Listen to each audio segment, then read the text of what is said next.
नमस्कार फ्रेंड्स, मेरा नाम है डॉक्टर जयवीर शाह और आपका स्वागत है pattern learn to earn YouTube channel पर। इस वीडियो में हम बात करेंगे सेक्शन 1 एंड 2 के बारे में, जो बहुत ही इम्पोर्टेंट है as far as patent agent examination is concern. मैं ऐसा कहूं कि ये जो सेक्शन 1 एंड 2 है, स्पेसिफिकली सेक्शन 2 जो है, अगर उसको आपने क्लियरली नहीं समझा है तो आपको बहुत जगह पर पेटेंट लॉ को पढ़ने के टाइम पे दिक्कत आ सकती है। मैं जो मेथड से आपको पढ़ाने वाला हूं ये है कि सबसे पहले हम डिस्कस करेंगे schedule of class. Schedule of class यानी ये क्लास, फर्स्ट क्लास जो है, सॉरी, सबसे पहले हम डिस्कस करेंगे शेड्यूल ऑफ क्लास, यानी कि ये जो क्लास है, ये क्लास में क्या क्या रहेगा। तो इंपॉर्टेंट पॉइंट्स मैं आपको पूरा का पूरा नहीं पढ़ाने वाला हूं कि सेक्शन 1 में क्या लिखा हुआ है, सेक्शन 2 में क्या लिखा हुआ है। मैं सिर्फ और सिर्फ एग्जामिनेशन पॉइंट ऑफ व्यू से जो भी चीज आईएमपी है, इंपॉर्टेंट है, वही सिर्फ पढ़ाऊंगा। आप 5 मिनट अगर मुझे देंगे ना तो मैं आपको समझा पाऊंगा कि किस तरीके से मैं पढ़ाने वाला हूं। और मेरी पूरी सीरीज बनेगी वीडियो लेक्चर्स की, जहां पर मैं सेक्शन 1 से लेके सारे सेक्शन कवर करने वाला हूं इसी चैनल पर। और आपको भी जान के ये ताज्जुब होगा कि मैंने भी पेटेंट एजेंट एग्जामिनेशन क्लियर की है and my patent agent number is 3339। Indian patent agent number is 3339। Myself doctor Jayveer Shah, BE mechanical, ME automobile, PhD and Indian patent agent. और at the end of this lecture ये 30 MCQ की quiz भी रहेगी। अगर आप ये जो lecture है वो पढ़ रहे हैं या देख रहे हैं तो 100% श्योर रहिएगा कि आपको बहुत सारे क्वेश्चंस यहां से आने वाले हैं और एग्जामिनेशन में मोस्ट प्रोबेबली आपको सारे के सारे क्वेश्चंस अगर ये सेक्शन से पूछे गए तो आ जाएंगे। So don't worry about it, just stay tuned with me. चलिए हम नेक्स्ट स्लाइड पे चलते हैं। तो सेक्शन नंबर 1, इसका जो नाम है वो है short title, extent and commencement. This act may be called the patent act 1917। सभी लोग इसी तरीके से पेटेंट एक्ट को पढ़ते हैं। ये बहुत ही गलत तरीका है इसको पढ़ने का कि बार बार पढ़ते रहो, जैसे कि ये सारी चीजें लिखी हुई है इंडियन पेटेंट एजेंट की। अगर आपके पास बुक होगी तो उसमें लिखी है, या आप ipindia.gov.in पे जा रहे हो तो वहां पर भी लिखा हुआ है। ज्यादा से ज्यादा लोग क्या करते हैं कि जो भी चीजें यहां पर लिखी है, ये जो भी चीजें लिखी है, जो भी पॉइंट्स लिखे हैं, उनका हिंदी करके या अपनी लोकल लैंग्वेज में कन्वर्ट करके उसका ट्रांसलेशन पढ़ते हैं। तो अच्छा तो लगता है, ये भी स्टेप अच्छा है, मगर एकदम प्रिसाइज नहीं है। प्रिसाइज होना मींस इंपॉर्टेंट क्या है वो समझ में नहीं आ रहा है। अगर मैं आपसे पूछूं कि ये देखिए क्या लिखा हुआ है, provided that different dates may be appointed for different provision of this act and any reference in any such provision to the commencement of this act shall be construed as a reference to the coming into force of that provision। यानी कभी भी कोई भी date आ सकती है और उस date को ही, उस पेटेंट एक्ट को फोर्स डेट कहा जाएगा उस डेट से। तो अगर मैं आपको पूछूं कि अभी की जो लेटेस्ट जो भी हम पेटेंट एक्ट पढ़ रहे हैं वो इन फोर्स कब हुआ, कब इनफोर्स किया गया, उस डेट क्या है, यानी लेटेस्ट। अगर आप ipindia.gov.in से अगर आप जाएंगे एक्ट पढ़ने के लिए तो कौन सी डेट का आप एक्ट पढ़ेंगे। तो अगर इसका आंसर चाहिए आपको तो ipindia.gov.in पे जाइए, वहां पर 23 जून 2016 का आपको पेटेंट एक्ट मिलेगा। चलिए मैं आपको दिखा भी देता हूं, अगर आपको ऐसा लग रहा है कि ये चीज कहां पर है तो मैं अभी देता हूं। इसको पहले डिस्कार्ड करते हैं। अब आते हैं हम आईपी इंडिया वेबसाइट पे। आईपी इंडिया वेबसाइट पे देख लीजिए 2017 23 जून 2017 को ये एक्ट यहां पर रखा गया था। चलिए मैं वापस प्रेजेंटेशन पे आ जाता हूं। ये मैं आ गया प्रेजेंटेशन पे, जस्ट मिनट। तो क्या है हमारा आंसर, हमारा आंसर है 23 जून 23 सॉरी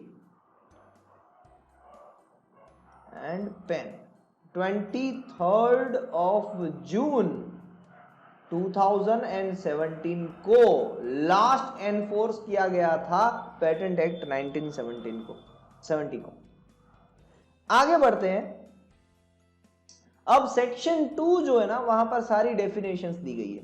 जनरली इस पे कोई गौर नहीं करता है, मगर इससे बहुत सारे क्वेश्चंस निकल सकते हैं। किस तरीके से निकल सकते हैं? जैसे कि एपेलेट बोर्ड है, तो एपेलेट बोर्ड में हमें क्या याद रखना है उसके बारे में अगर मैं बात करूं, तो एपेलेट बोर्ड उसके रिलेटेड जो सेक्शन है ना, वो है सेक्शन नंबर 116। एपेलेट बोर्ड के लिए जो सेक्शन है दिया गया वो है 116। एपेलेट बोर्ड होता क्या है?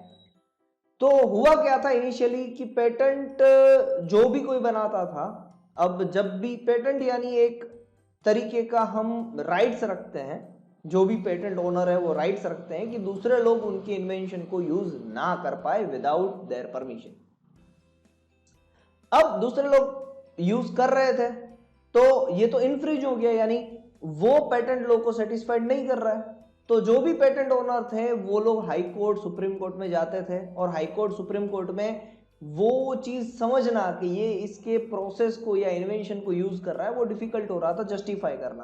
तो एक एपेलेट बोर्ड बनाया गया। एपेलेट बोर्ड के अंदर ऐसे लोग को बिठाया गया कि जो हाई कोर्ट में जज को डिसीजन लेने में मदद करे, डिसीजन फास्ट करने में मदद करे, ताकि सही डिसीजन मिल पाए और पेटेंट की जो आत्मा है उसको बरकरार रख पाए।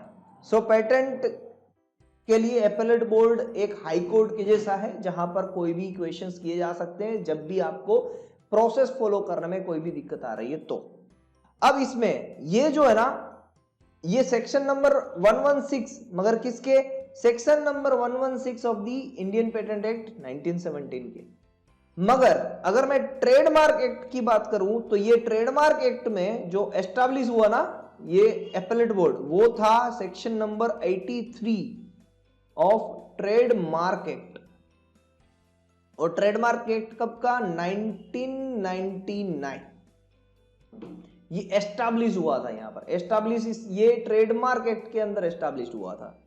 और टेक्निकल मेंबर इसके कौन कौन बन सकते हैं? तो इसमें जो भी 5 ईयर कंट्रोलर की पोस्ट पे अगर काम किया हो, या वो इंचार्जशिप ली हो कंट्रोलर, या फिर 10 बरस पेटेंट एजेंट बनने के साथ साथ 10 बरस का पेटेंट एजेंट बन के आपको एक्सपीरियंस होना चाहिए, और उसके साथ साथ में आपके पास बीई की यानी बैचलर ऑफ इंजीनियरिंग की या फिर एमएससी की डिग्री होनी चाहिए। तो पेटेंट एजेंट के तौर पे 10 बरस का एक्सपीरियंस और साथ साथ में अगर बीई की या एमएससी की डिग्री है, तब जाके आप इस बोर्ड के मेंबर बन सकते हो, टेक्निकल मेंबर बन सकते हो।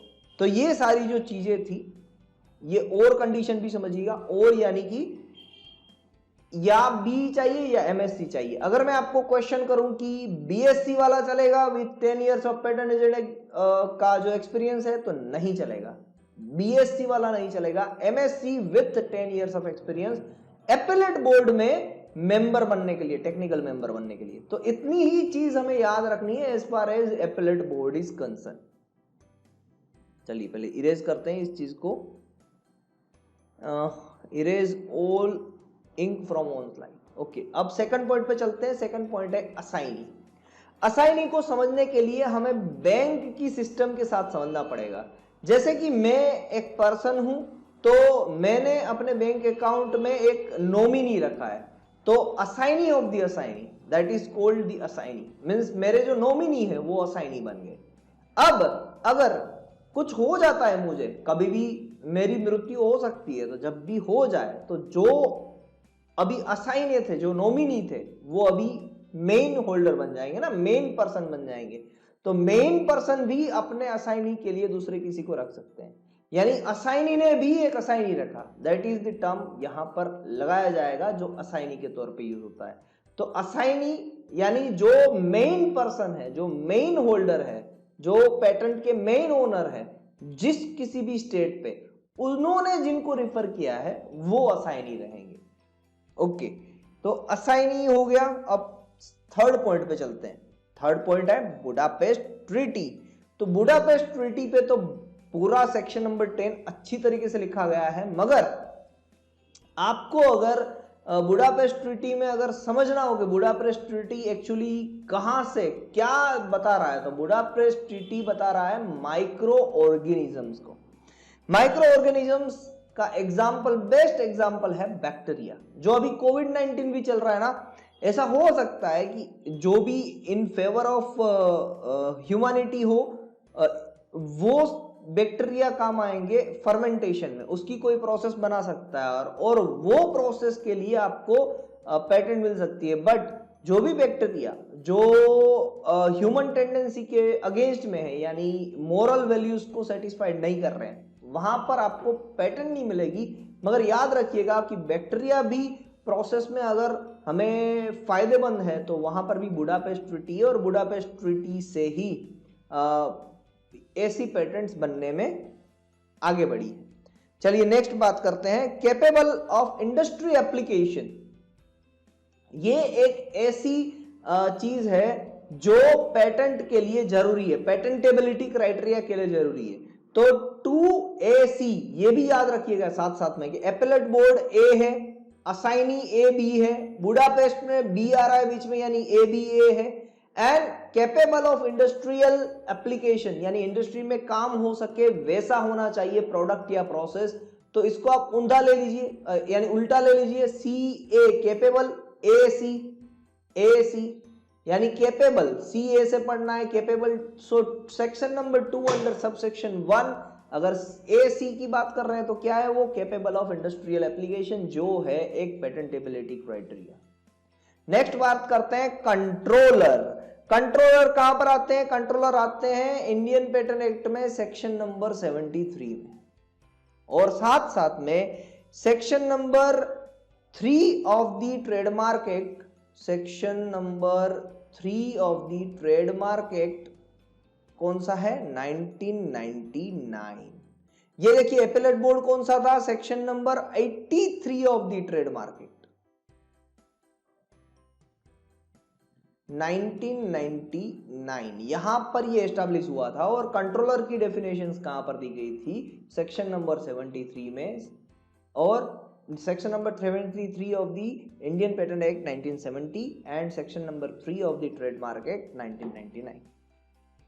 चलिए अब बात करते हैं कन्वेंशन एप्लीकेशन के बारे में। तो कन्वेंशन एप्लीकेशन क्या होता है, पूरी एक कंट्रीज की एक समूह है जो एक दूसरे कंट्री को नेशनल ट्रीटमेंट देती है। यानी बाहर का कोई अगर पर्सन इंडिया में अगर पेटेंट फाइल कर रहा है तो इंडियन पर्सन के जैसा ही उसके साथ बिहेवियर किया जाएगा, और अगर इंडियन पर्सन कोई उसी देश में, जिस देश के पर्सन को इंडिया में इंडियन ट्रीटमेंट मिलती है, तो उस देश में जाके अगर इंडियन पर्सन पेटेंट फाइल कर रहा है तो उनको भी नेशनल ट्रीटमेंट मिलेगी। ऐसा एक समूह बायलैटरल ट्रीटीज, ऐसी अगर ट्रीटी करके कोई देश इकट्ठा होते हैं तो वैसे देशों को नेशनल कन्वेंशनल कंट्रीज कहा जाता है। और ये बात चल रही है कन्वेंशन एप्लीकेशन, तो वैसे देशों के अंदर, वैसी कंट्रीज के अंदर अगर हम एप्लीकेशन करते हैं तो उसे हम कन्वेंशन एप्लीकेशन कहते हैं। कन्वेंशन एप्लीकेशन के लिए सेक्शन नंबर है 135 as per Indian patent act 1970। And अगर मैं आपसे ऐसा क्वेश्चन करूं कि अभी की तारीख में, अगर अभी हम गूगल करें, तो अगर क्वेश्चन में पूछूं आपको कि how many countries are member of PCT, patent cooperation treaty, तो जितनी भी कंट्रीज है ना ये पेटेंट कोऑपरेशन ट्रीटी में, वही सारी कन्वेंशनल कंट्री है, तो वो कितनी है अभी अगर गूगल करें आप तो कितनी होगी, सर्च कीजिएगा आपको आंसर मिलेगा 154। तो इस तरीके से क्वेश्चन हमें जनरेट करने हैं हर एक पॉइंट में से, जो थोड़े से यानी डिफिकल्ट तो ना हो मगर इंटरेस्टिंग होगी। अभी कितनी कंट्रीज है, तो जब भी आप एग्जाम देने के लिए जा रहे हैं उससे एक दिन पहले ये सर्च कर लीजिएगा कि उस दिन तक कितनी कंट्रीज थी। आई होप कितनी रहेगी, बढ़ जाए तो और अच्छी बात है, क्योंकि इन्वेंशन उतनी जल्दी से स्प्रेड करेगा जितनी कन्वेंशन कंट्री एक दूसरे को नेशनल ट्रीटमेंट देगी। बात करते हैं नेक्स्ट पॉइंट की, जहां पर है कन्वेंशन कंट्री। तो मैंने आपको जैसे कहा कि कन्वेंशन कंट्रीज अभी कितनी है, अभी कॉन्ट्रैक्टिंग स्टेट भी उसको कहा जाता है। अगर आप ये सर्च करोगे ना how many contracting states member of PCT, तो आपको आंसर मिलेगा 154। और ये जो कन्वेंशन कंट्री है ना, कन्वेंशन कंट्री वो दिया गया है सेक्शन नंबर 133 में। तो ये समझिए कि पहले कंट्री आती है, उसके बाद में एप्लीकेशन की जाती है। तो 133 में क्या है, कंट्री आ गई, और 135 में क्या है, एप्लीकेशन की जा रही है। ओके, चलिए आगे बढ़ते हैं। नेक्स्ट पॉइंट है डिस्ट्रिक्ट कोर्ट।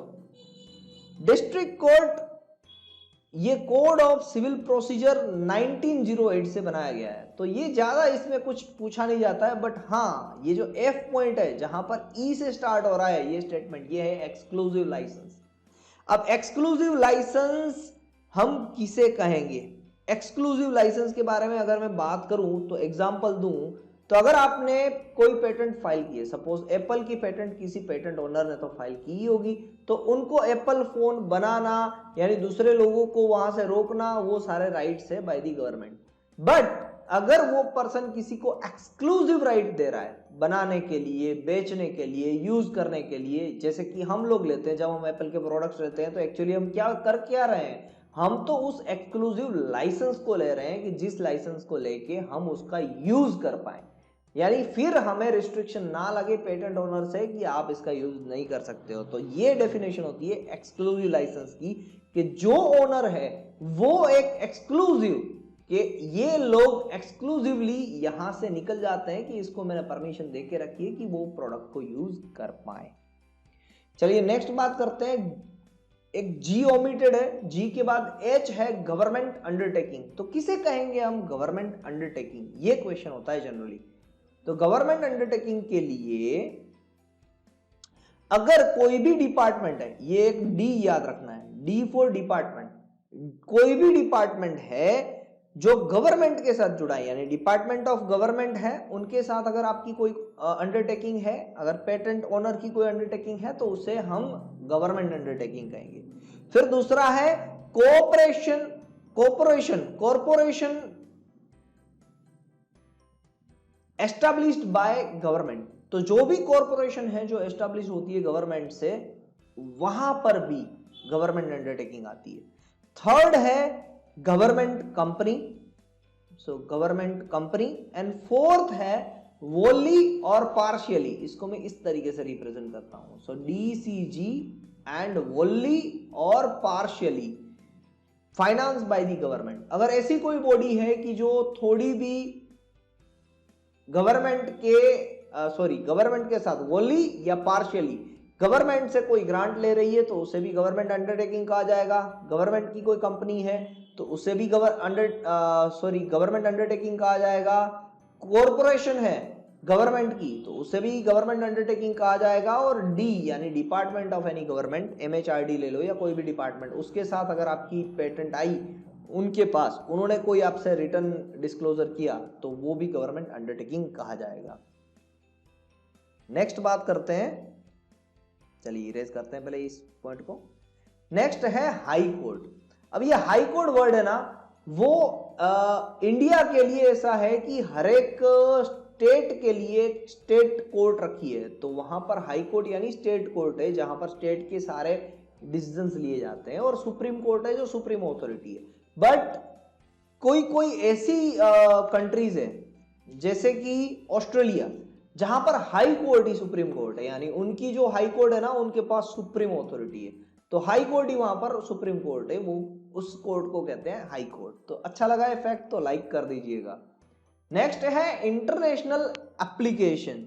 तो जो भी एप्लीकेशन पीसीटी रूट से जा रही है, पेटेंट कोऑपरेशन ट्रीटी के रूट से जा रही है, वो सभी एप्लीकेशंस को इंटरनेशनल एप्लीकेशन कहा जाता है। पीसीटी रूट एक फाइलिंग का रूट है, जहां पर हम इंडिया में अगर हम पर्सन हैं, इंडिया में अगर हम पेटेंट फाइल कर रहे हैं, तो इंडिया से अगर बाहर किसी भी कंट्री में पेटेंट फाइल करनी है, तो 30 to 31 मंथ का अगर हमें विंडो पीरियड ओपन करना है, तो हमें पीसीटी रूट से फाइल करना है पेटेंट को।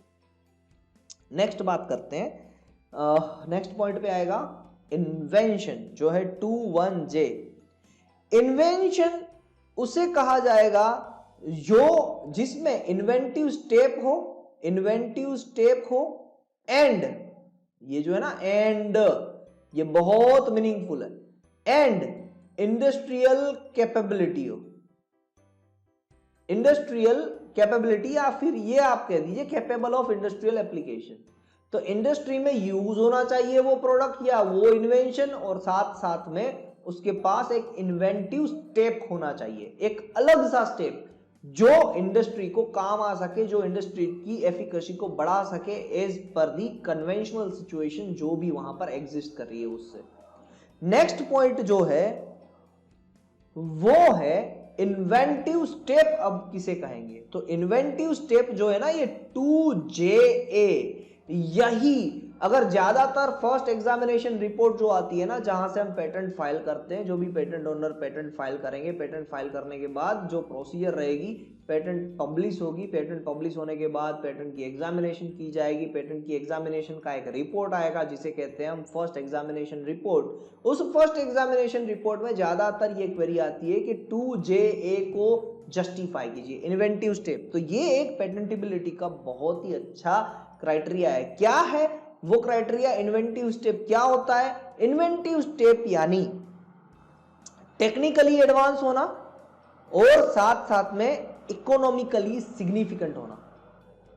देखिए इसकी डेफिनेशन ऐसी है कि कोई भी अगर प्रोडक्ट टेक्निकली एडवांस हो, ये एक कंडीशन हो गई, या फिर साथ साथ में नहीं और कंडीशन है, या फिर इकोनॉमिकली सिग्निफिकेंट हो, या तो सस्ता हो या तो टेक्निकली थोड़ा सा एडवांस्ड हो, या फिर बोथ, दोनों हो, तब जाके 2JA सेटिस्फाइड होता है, तभी जाके किसी भी पेटेंट को अप्रूवल मिलती है, ग्रांट मिलती है। नेक्स्ट पॉइंट की अगर हम बात करें तो वो है लीगल रिप्रेजेंटेटिव।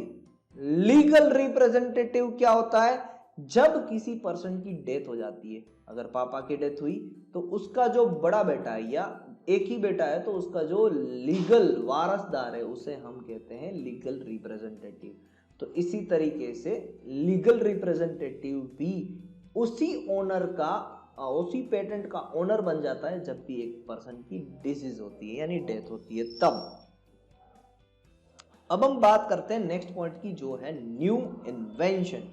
न्यू इन्वेंशन में जो चीज कभी भी पब्लिश नहीं हुई है, कभी भी कहीं पर भी, उस चीज को ही न्यू इन्वेंशन कहा जाएगा। पूरे वर्ल्ड में कहीं पर भी लिटरेचर उसका नहीं मिलना चाहिए, पूरे वर्ल्ड में वो चीज कहीं पर भी दिखी हुई नहीं होनी चाहिए before the date of filing that patent, तो उसे हम न्यू इन्वेंशन कहेंगे। नेक्स्ट स्लाइड पे आते हैं, ये है ओपोजिशन बोर्ड। ओपोजिशन बोर्ड जो दिया गया है ना, वो दिया गया है सेक्शन नंबर 25 में, उसके सब सेक्शन नंबर 3 में। ओपोजिशन बोर्ड कब होता है? एक बार पेटेंट अगर किसी की ग्रांट हो जाती है तो फिर 1 बरस का विंडो पीरियड ओपन रहता है एज पर दी सेक्शन नंबर 25(2), और वहां पर पर्सन इंटरेस्टेड जो भी आएगा, जो पर्सन उसी फील्ड में है जिस फील्ड में वो पेटेंट है, तो वो पर्सन ओपोज कर सकता है, उनको इन्फ्रिंज कर सकता है, उस पेटेंट पे क्वेश्चन कर सकता है 1 बरस के लिए पेटेंट ग्रांट हो जाने के बाद। तो जब ऐसा कुछ होता है तो एज पर the section number 25 sub section number 3 वहां पर एक ओपोजिशन बोर्ड बनाने की घोषणा की गई है जो पूरी तहकीकात करेगी कि whether this invention is really already exist और नॉट। चलिए उसके बाद में आगे आते हैं, यहां पर भी कर दिया, इसको निकाल दिया। अब नेक्स्ट लेते हैं जो है पेटेंट। तो पेटेंट क्या है? जो भी पेटेंट एक्ट के हिसाब से यहाँ पर लिखी हुई चीज को फॉलो करते हुए जो भी इन्वेंशन, प्रोडक्ट या प्रोसेस यहाँ पर फाइल होती है, उस डॉक्यूमेंट को कहते हैं हम patent after the grant of that patent. Okay, patent agent. अब पेटेंट एजेंट के लिए कौन कौन सा आर्टिकल है यानी सेक्शन कौन सा है वो आपको लिख के भेजना होगा। पेटेंट एजेंट का सेक्शन कौन सा है इंडियन पेटेंट एक्ट 1970 में, कमेंट सेक्शन में लिख के भेजिए। इतना तो पता ही होना चाहिए अगर आप पेटेंट एजेंट की प्रिपरेशन कर रहे हैं तो, वरना कमेंट को देख लीजिएगा, आपको आंसर मिल जाएगा। नेक्स्ट पॉइंट है पेटेंट आर्टिकल। पेटेंटेड आर्टिकल, जो भी आर्टिकल लिखा जाता है जब पेटेंट फाइल करते हैं तब उस पेटेंट आर्टिकल को पेटेंटेड आर्टिकल कहते हैं। ये भी एज पर दी रूल एंड एज पर दी पेटेंट एक्ट 1917 के हिसाब से लिखा जाता है। इसमें बस इतनी इन्फॉर्मेशन है, ज्यादा इन्फॉर्मेशन याद रखने की जरूरत नहीं है। पीसीटी, पेटेंट कोऑपरेशन ट्रीटी, यहां पर आपको एक विंडो पीरियड याद रखना है तो रखिए कि 30 से लेके 31 मंथ ये विंडो पीरियड रहेगा। उस मंथ के बीच में आप पूरी दुनिया में यानी पीसीटी के रूट में जितनी भी कंट्रीज आ रही है कन्वेंशनल कंट्रीज, उनके अंदर पेटेंट फाइल कर सकते हो। डिपेंड करेगा 30 महीना या 31 महीना एज पर the rule of that country. Next बात करते हैं पैटेंटी। जब एक बार पेटेंट ग्रांट हो जाती है, किसी भी पर्सन ने अगर पेटेंट फाइल की है, वो ग्रांट हो जाती है, तो वो पर्सन बन जाता है पैटेंटी, जिसे हम कहते हैं पेटेंट के ओनर। नेक्स्ट बात करते हैं पेटेंट ऑफ एडिशन। ये बहुत ही बढ़िया चीज जो डिफाइन की गई है सेक्शन नंबर 54 में। डिटेल में तब बात करेंगे सेक्शन नंबर 54 में। फिलहाल आप ऐसा समझ लीजिए कि अगर आपने कोई भी इन्वेंशन किया है और आपने एक पेटेंट फाइल कर दी है, पेटेंट फाइल करने के बाद आपको ऐसा लगा कि अब इसी इन्वेंशन में मैं थोड़ा सा ऐड करके इस इन्वेंशन को आगे बढ़ा सकता हूं, तो वहां पर पेटेंट ऑफ एडिशन काम आएगा। जो पुरानी पेटेंट रहेगी वहां से ही 20 बरस तक उसी फाइलिंग डेट से 20 बरस तक पेटेंट ऑफ एडिशन का भी बर्थ रहेगा, उसका इन्फोर्समेंट रहेगा।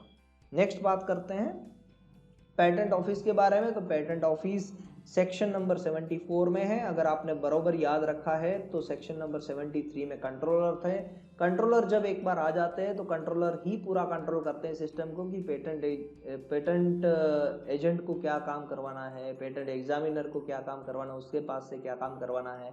तो वो सारी चीजें जो ख्याल रखते हैं वो है कंट्रोलर। और जैसे ही कंट्रोलर आ जाता है सेक्शन नंबर 74 में, सेक्शन नंबर 73 में कंट्रोलर आ गए तो 74 में पेटेंट ऑफिस भी बन गई। अब बात करते हैं पर्सन के बारे में।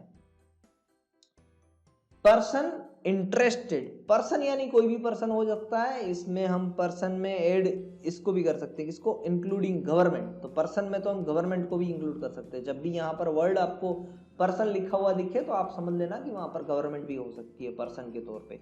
पर्सन इंटरेस्टेड, पर्सन इंटरेस्टेड की डेफिनेशन बहुत ही इंटरेस्टेड है। वो है या तो पर्सन उस पर्टिकुलर पेटेंट की, जो पर्सन इंटरेस्टेड कहां पर आता है, पर्सन इंटरेस्टेड आता है ये ओपोजिशन बोर्ड में। ओपोजिशन बोर्ड के अंदर पर्सन इंटरेस्टेड का इंटरेस्ट है। क्या इंटरेस्ट है कि दूसरे पर्सन ने अगर उसके इंटरेस्ट के हिसाब से ही प्रोडक्ट या प्रोसेस बनाई है तो उसको इन्फ्रिंज करना, उसको रोकना कि आपकी पेटेंट ना बने, उसके लिए ओपोजिशन बोर्ड बनाना। जो पर्सन वही कर सकता है, या तो वो पर्सन वहां पर इंटरेस्टेड हो, यानी इंटरेस्टेड होना यानी मीनिंग क्या होता है उसका, उसके प्रमोशन में, उसके रिसर्च में वो पर्सन इन्वॉल्व हो, या पर्सन उसके प्रमोशन में हो उसी टाइप के प्रोडक्ट के, या उसी टाइप के प्रोडक्ट के रिसर्च में हो, उसको हम पर्सन इंटरेस्टेड कहेंगे। ये और कंडीशन के साथ है, और ओके, या तो प्रमोशन करे या तो उस पर रिसर्च करे। तो अगर इस तरीके से कोई पर्सन ओपोजिशन बोर्ड बनाने की कोशिश करता है after the grant of the patent from the 1 year of window period, तो वहां पर पर्सन इंटरेस्टेड ही उस अपोज कर सकता है, उस एप्लीकेशन को अपोज कर सकता है। चलिए नेक्स्ट पॉइंट पे आते हैं। नेक्स्ट पॉइंट है फार्मास्यूटिकल सब्सटेंस। तो फार्मास्यूटिकल सब्सटेंस जो एक या उससे ज्यादा इन्वेंटिव स्टेप से बनते हैं उसे हम फार्मास्यूटिकल सब्सटेंस कहते हैं। नेक्स्ट बात करें तो है प्रिस्क्राइब्ड। जो प्रिस्क्राइब्ड यानी जिस तरीके से कोड ऑफ कंडक्ट में लिखा गया है, जिस तरीके से रूल्स में लिखा गया है, जिस तरीके से पेटेंट एक्ट में लिखा गया है, उसे ही हम प्रिस्क्राइब्ड कहते हैं। प्रिस्क्राइब्ड मैनर, प्रिस्क्राइब्ड मैनर जो भी फीस फॉर्म की रहती है वो जिस तरीके से बताई गई है उसे हम कहते हैं प्रिस्क्राइब्ड मैनर। तो फॉर्म्स की फीस बदलती रहती है। अभी ई फीस के लिए 10% लेस प्राइस है और जो मैन्युअल फाइलिंग है वहां पर ज्यादा प्राइस है। उसको हम डिटेल में जानेंगे जब हम फीस और फॉर्म्स के बारे में बात करेंगे तब। नेक्स्ट बात करते हैं प्रायोरिटी डेट। प्रायोरिटी डेट यानी पहले अगर किसी ने इंडिया में एप्लीकेशन फाइल की और फिर उसी एप्लीकेशन को आफ्टर 12 मंथ्स, आफ्टर 30 मंथ्स, अगर आफ्टर 20 मंथ्स अगर पीसीटी के रूट से उन्होंने यूएस में फाइल किया या कोई और कंट्री में फाइल किया, तो उसकी प्रायोरिटी डेट जो इंडिया की डेट थी ना, फर्स्ट डेट, वहां से रहेगी।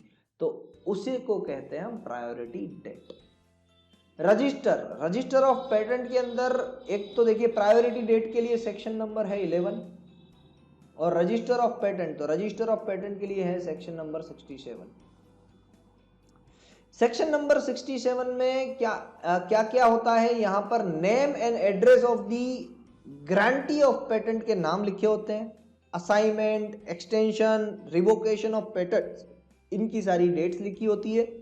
And particular of such order matters affecting validity, यानी जो भी वैलिडिटी को, अगर कोई भी एक ऐसी पेटेंट है जो पेटेंट आ जाती है एटॉमिक एनर्जी के अंदर और उसको थोड़े दिन के लिए उस पेटेंट को क्या किया जाता है, उस पेटेंट को छुपाया जाता है।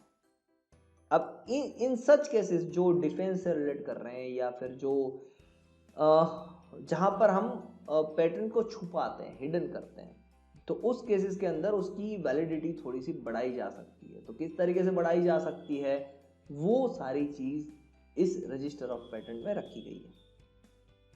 लास्ट एंड फाइनल है ट्रू एंड फर्स्ट इन्वेंटर। ये ट्रू एंड फर्स्ट इन्वेंटर है ना, वो पर्सन वो भी नहीं है जो पहला इंपोर्ट करे इंडिया में चीज को, उसे true and first inventor India का या किसी भी कंट्री का वहां पर अगर फर्स्ट इंपोर्ट कर रहा है उसे नहीं कहा जाएगा। या फिर वो पर्सन जो पहली बार एक्सपोर्ट करे उसे भी ट्रू एंड फर्स्ट इन्वेंटर नहीं कहा जाएगा। तो जो ट्रू एंड फर्स्ट इन्वेंटर है आप ऐसा ही समझिए, जिसने फर्स्ट टाइम पहली ही बार उस चीज को बनाया है, उस चीज को थियोरी को समझा है, उस चीज की टेक्निकलिटी को समझा है, उसी को ही ट्रू एंड फर्स्ट इन्वेंटर कहा जाएगा। और उसी से ही पेटेंट की जो आत्मा है वो बरकरार रहेगी, ताकि लोग नए नए इन्वेंशन करें, उन्हीं को क्रेडिट मिले और वो आगे बढ़े। अगर आपको मेरा ये एफर्ट अच्छा लगा है, अभी तो हमने थियोरी देखी है और अभी हम नेक्स्ट वीडियो में देखेंगे 30 MCQ based on this theory. तो अगर आपको वीडियो अच्छा लगा है तो लाइक, शेयर एंड सब्सक्राइब। आपकी लाइक्स मुझे इंस्पायर करेगी आगे बढ़ने के लिए और अच्छी तरीके से वीडियो को प्रेजेंट करने के लिए। कोई भी कमी लगी हो कमेंट सेक्शन में लिखना मत भूलिएगा। Thank you very much, have a nice day. जय विश्वा, साइनिंग ऑफ।